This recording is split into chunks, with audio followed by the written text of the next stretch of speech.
아파트 화재 피해를 키운 불에 취약한 마감재가 전북에도 수두룩한 것으로 나타났습니다. 전라북도가 긴급 안전점검을 하기로 했습니다. 담배값이 크게 오르면서 담배 절도가 기승을 부리고 있습니다. 일부 판매점은 보안 설비 강화에 나섰습니다. 전주 재개발 사업의 80%가량이 제대로 추진되지 못하자 전주시가 지정을 해제한 뒤 재생 사업을 유도하기로 했습니다. 정부의 대학 구조개혁 평가 방식이 일부 바뀌었지만 지방 사립대학은 여전히 불리할 것으로 보입니다. 여러분 안녕하십니까? JTBC 8시 뉴스입니다. 120여 명의 사상자가 난 의정부 아파트 화재는 불에 취약한 마감재 때문에 피해가 컸던 것으로 알려지고 있습니다. 전라북도가 불에 취약한 마감재에 대해 긴급 안전점검을 하기로 했습니다. 김철 기자입니다. 불이 난 의정부 아파트는 도시형 생활주택입니다. 정부는 소형 가구 공급을 늘리기 위해 지난 2009년 도시형 생활주택을 도입할 때 동간 거리와 주차장 설치 기준을 크게 완화했습니다. 많은 부분에서의 법을 완화를 시켜주고 있습니다. 그것이 결국은 화재가 발생했을 때 소방활동의 여러 가지 여건을 악화시키는 원인으로 더 큰 문제는 불에 취약하다는 겁니다. 일반적으로 아파트는 건물 외벽재로 콘크리트를 쓰지만 도시형 생활주택은 콘크리트나 벽돌, 드라이비트를 선택할 수 있습니다. 불이 난 의정부 아파트 일부는 드라이비트를 사용한 것으로 알려졌습니다. 드라이비트는 내부에 스티로폼이 들어있는 단열재입니다. 값이 싸고 간편하지만 스티로폼 때문에 불에 취약할 수밖에 없습니다. 전라북도가 마감재로 드라이비트를 썼을 가능성이 큰 도시형 생활주택을 조사한 결과 2,400가구에 이르는 것으로 나타났습니다. 2000년대 초반에 신설된 원룸을 더하면 드라이비트 구조물은 더 많을 것으로 추산됩니다.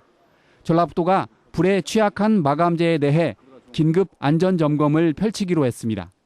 하지만 드라이비트가 위법이 아니어서 불에 취약한 마감재를 교체하라고 권고하는 수준에 머물 것으로 보입니다. 드라이비트라든가 이런 문제점이 위법사항은 아니기 때문에 건축 허가시 권고를 해서 이렇게 궤도해 나갈 계획입니다. 도시형 생활주택과 원룸으로 서민주택은 늘었지만 안전사고의 위험은 더 커졌습니다. JTBC 뉴스 김철입니다. 담배값이 크게 오르면서 담배 절도가 기승을 부리고 있습니다.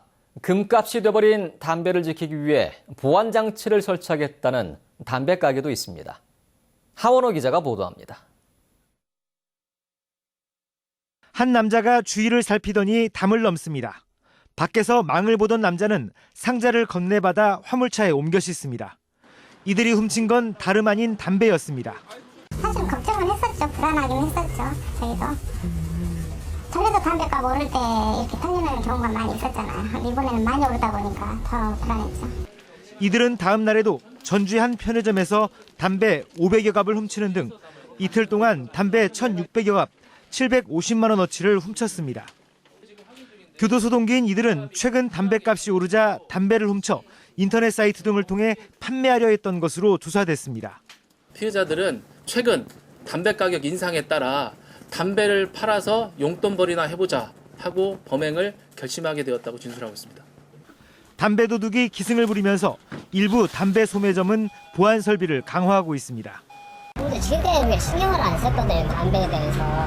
맨날 이 앞에다 놓고 살았었어요. 아무래도 이제 지금 카메라나 CCTV가 달라오고 있으니까 캡스가. 담배값 인상에 따른 부작용은 이뿐만이 아닙니다. 인터넷으로 담배를 파는 것은 불법이지만 인터넷에선 공공연히 면세 담배 등이 거래되고 있습니다. 일부 외국계 담배 회사는 가격을 늦게 올리는 꼼수 마케팅으로 품귀 현상까지 빚어졌습니다. 인상이 안 된 담배 종류 같은 경우는 물량도 부족할 뿐더러 온 물건도 진열하자마자 바로바로 팔리는 상태입니다. 이 때문에 담배값 인상이 외국산 담배 점유율을 높이는 게 아니냐는 우려도 나오고 있습니다. JTBC 뉴스 하원호입니다. 익산 국가식품 클러스터에 입주할 첫 번째 기업이 박종됐습니다. 농림축산식품부는 하림식품, 좋은건강, 원강제약, 에이저시스템 등 국내 식품기업 4곳과 처음으로 국가식품 클러스터 분양 계약을 맺었다고 밝혔습니다. 농림부는 국내 식품기업과 함께 외국 기업을 유치하기 위해 올 상반기 안에 외국인 투자 지역 지정을 추진하겠다고 덧붙였습니다. 전주의 주택 재개발과 재건축 정비구역의 80%가량이 오랜 기간 사업이 추진되지 못하고 있습니다. 전주시가 지정 해제 뒤 재생 사업을 유도하기로 했습니다. 권대성 기자입니다. 전주의 한 재개발 정비구역입니다. 재개발이 추진된 지 9년이지만 사업은 제자리입니다. 그 사이 낡은 집은 손을 못 대고 있고 빈 집은 늘었습니다. 도시가스조차 공급받지 못하면서 겨울만 되면 난방비가 걱정입니다. 진짜 많이 나와요. 겨울만 되면 이게 이제 악순환인 거죠. 재개발이 문제가 아니라 도시가스가 들어왔으면 좋겠어. 전주의 재개발과 재건축 정비구역은 38곳, 정상 추진되고 있는 곳은 고작 9곳입니다. 29곳은 사업이 중단됐거나 아예 시작조차 못했습니다. 전주시는 사업성이 없거나 추진 의지가 없는 곳이 많다고 보고 정비구역 지정 해제 신청을 적극 유도하기로 했습니다. 정비구역을 전반적으로 점검해서 추진이 안 되는 구역을 과감히 해제해서 도시 재생 사업이나 도시 활력 사업으로 전환할 계획입니다. 하지만 지정 해제는 주민들의 30% 이상이 동의를 해야 해 쉽지는 않을 전망입니다. 주민들의 이해관계가 서로 엇갈리기 때문입니다. 땅 많이 있는 사람들은 하는 걸 좋아하고 땅 적은 사람들은 하는 거 싫어. 전주시는 5년 전에도 재개발과 재건축 지구 25곳을 해제하려 했지만 10곳만 해제됐습니다.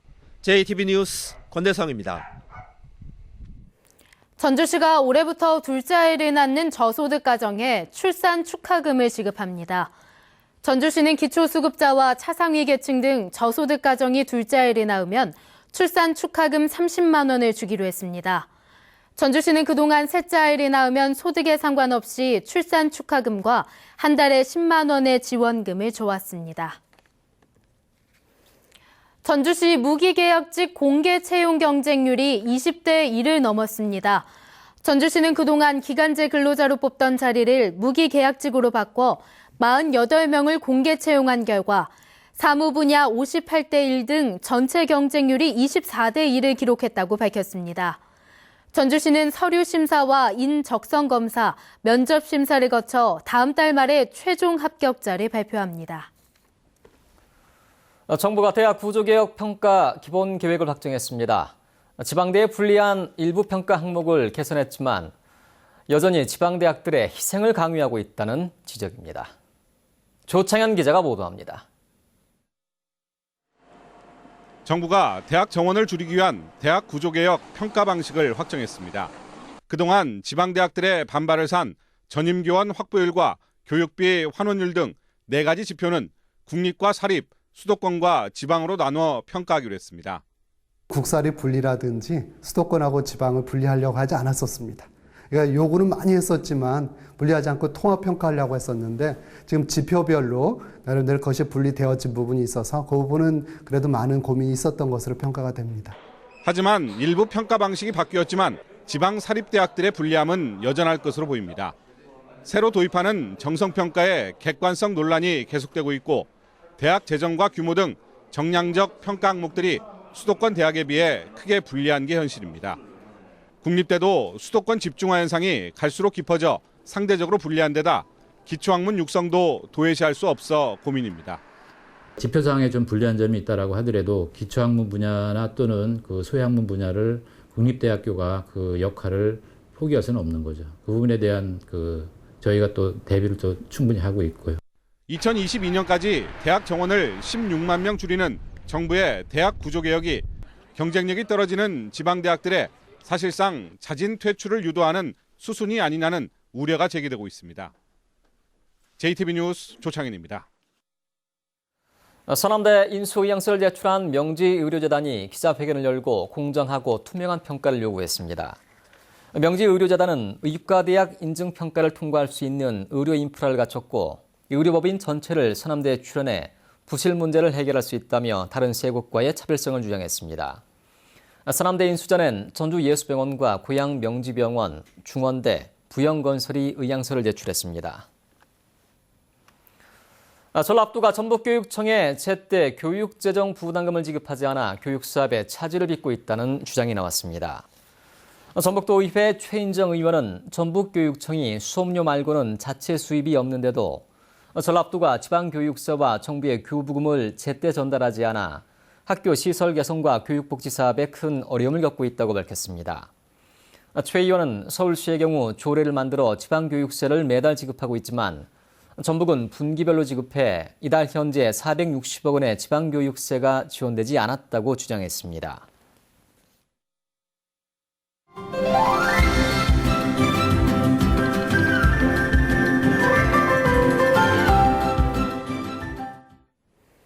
전북의 치매 인구는 3만 명에 가깝습니다. 노인 인구가 늘면서 치매 환자 수도 함께 늘고 있는데요. 다른 질병과 마찬가지로 치매도 조기에 발견하면 치료 확률을 높일 수 있습니다. 건강한 생활 송창용 기자입니다. 전주의 한 경로당을 보건소 직원들이 찾았습니다. 기억력과 사물인식 등 여러 가지 테스트를 통해 치매 위험군인지 살펴봅니다. 세 가지. 네. 잊어먹었는데 자동차. 네. 모자. 네. 뭐라고 기억력은 어때요? 머리 기억력이? 기억력 그 속도. 아무것도 몰라. 노인 인구 증가와 함께 전북의 치매 인구는 해마다 크게 늘고 있습니다. 지난해 말 기준으로 29,300여 명으로 추정돼 올해 3만 명을 넘을 것으로 확실시되고 있습니다. 이에 따라 지난 2009년 562억 원이던 치매 진료비는 지난해 1,138억 원으로 2배 늘었습니다. 보건복지부는 치매 예방을 위해 333 수칙을 권장하고 있습니다.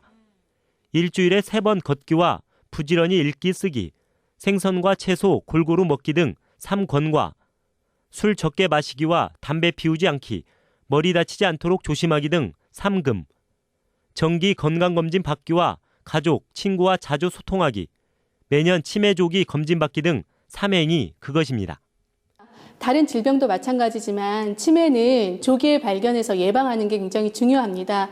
오래 진행된 상태에서 발견을 하게 되면은 예방하는 데에도 굉장히 어려움이 있기 때문에 치매 예방법과 진단, 치료에 관한 정보는 전주시 치매상담센터를 비롯해 14개 시군 보건소에서 얻을 수 있습니다. 또 중앙치매센터가 운영하는 콜센터 1899-9988번을 통해 도움을 받을 수 있습니다. JTB 뉴스 송창용입니다. 농촌에 혼자 사는 노인들의 삶의 질을 높이기 위해 농촌 고령자 공동시설 시범 사업이 추진됩니다. 농림부는 노인들이 공동으로 생활하며 외로움과 불안감을 덜어낼 수 있도록 공동생활홈 35곳, 공동급식시설 20곳, 작은 목욕탕 16곳을 선정할 계획이라고 밝혔습니다. 농림부는 다음 달 6일까지 각 자치단체의 신청을 받아 지원 대상을 선정할 계획입니다. 구제역이 갈수록 확산됨에 따라 전라북도가 오는 15일부터 양돈 농가리 대상으로 백신 접종을 합니다. 전라북도는 예비비 7억 원을 들여 양돈 농가 920가구에서 구제역 백신 접종을 하기로 했습니다. 백신 접종은 충남과 인접한 시군부터 실시하고 사료 농장과 도축장에서는 소독과 혈청 모니터링이 추가됩니다. 정부와 전라북도가 국립익산박물관 건립사업단을 구성합니다. 문화체육관광부와 국립중앙박물관 그리고 전라북도는 익산 미륵사지 유물전시관의 국립박물관 승격과 시설 증개축을 논의하기 위한 사업단을 만들어 오는 2017년까지 운영할 계획입니다. 전라북도는 올해 국립익산박물관 실시 설계비 등으로 국가예산 25억 원을 확보했습니다. KTX 익산 역사에 이어 KTX 정읍 역사가 새 단장을 마치고 내일부터 영업을 시작합니다. KTX 정읍 역사는 연 면적 4,300제곱미터에 승강 설비와 선상 연결 통로 등을 갖춰 하루에 4천여 명이 이용할 수 있습니다. 철도시설공단은 새 역사가 영업을 시작하면 기존 역사를 철거해 광장을 만들고 새 역사 뒤편에는 대형 버스 주차장을 조성할 계획입니다. 전북 상공회의소협의회는 새만금 동서 이축 도로공사의 전북기업 참여와 관련해 새만금 특별법에 지역기업 우대 기준을 제청할 것을 촉구했습니다. 상공회의소협의회는 오늘 성명을 내고 새만금 사업 추진 지원에 관한 특별법에 전북기업을 우대할 수 있는 근거 조항은 있지만 구체적인 우대 기준이 빠졌다며 적격심사공사의 경우 전북기업이 49% 참여하는 우대 기준을 제정하라고 주장했습니다.